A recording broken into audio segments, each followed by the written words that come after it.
আজকে দুপুরে হচ্ছে আমি ভেন্ডি দিয়ে রুই মাছ দিয়ে ঝোল করেছিলাম আর খেতে খুব সুস্বাদু হয়েছে। আর সেই রেসিপিটি আপনাদের সাথে শেয়ার করব। আসসালামু আলাইকুম এভরিওয়ান, কেমন আছেন সবাই? এই তো রুই মাছ নিয়েছিলাম আমি, আর মাছটা ধুয়ে কেটে আর কি ক্লিন করে এই যে ভাজতে নিলাম, মাছটা ভাজতেছিলাম। আর এই তো মাছটাকে আমি সুন্দর করে উল্টে পাল্টে লাল লাল করে আর কি ভেজেছিলাম। মাছটা একটু কড়া করে ভাজলে না ভালো লাগে খেতে, মানে আমি সবসময় একটু কড়া করেই ভাজি। আর আপনারাও একটু কড়া করে নেবেন, তাহলে মাছটা খেতে সুস্বাদু লাগবে। আর আমার তো মানে কি বলবো, যেইটা ভালো হয় সেটা আপনাদের সাথে শেয়ার না করে কি আমি পারি বলেন তো?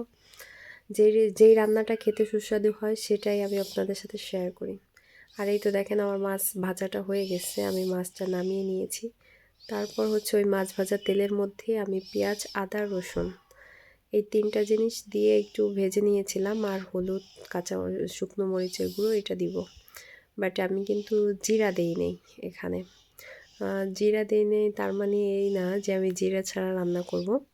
জিরাটা দিব, তবে একটু পরে। এখন এখন হচ্ছে আমি আবার কাঁচামরিচ দিয়ে দিলাম, আর হচ্ছে লবণ, আর এই তো দেখেন জিরেটা দিয়ে দিলাম। জিরেটা হচ্ছে আমি আগের মশলাটা কষিয়ে তারপর হচ্ছে জিরেটা দেই, পেঁয়াজটা আগে কষিয়ে নেই, তারপরে ওই জিরের মধ্যে একটু পানি দিয়েছিলাম, সেটাই আর কি দিয়ে সুন্দর করে কষিয়ে নেব।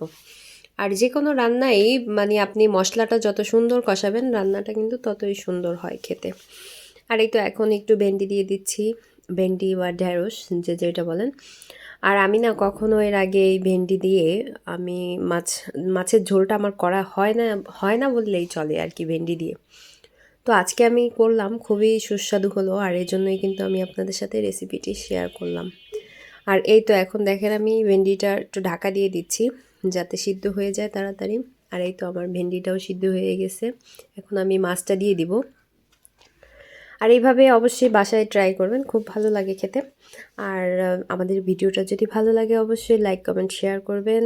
আর ফেসবুক পেজ থেকে দেখলে ফলো দিবেন, ইউটিউব থেকে দেখলে সাবস্ক্রাইব করবেন। আর সবসময় আমাদের সাথেই থাকবেন। আর যাতে আপনাদের একটা কমেন্ট, একটা লাইক আমাদেরকে আরেকটা নতুন ভিডিও তৈরি করার জন্য উৎসাহিত করে। আর যাই হোক, এই তো আমার রান্নাটা প্রায় শেষের দিকে। আর আমি ভেন্ডিটাও আমার হয়ে গেছে, মাছটাও হয়ে আসছে। আমার এখন মাছটা নামানোর সময় চলে এসেছে, আর রান্নাটাও শেষ। ভিডিওটা ভালো লাগলে অবশ্যই সাথে থাকবেন, আবারও বললাম। আর এই যে দেখেন মাছটা বাটিতে বেড়ে নিয়েছিলাম, দেখতে যেমন লোভনীয় খেতেও তেমন লোভনীয়। বাই বাই, আল্লাহ হাফেজ, ভালো থাকবেন।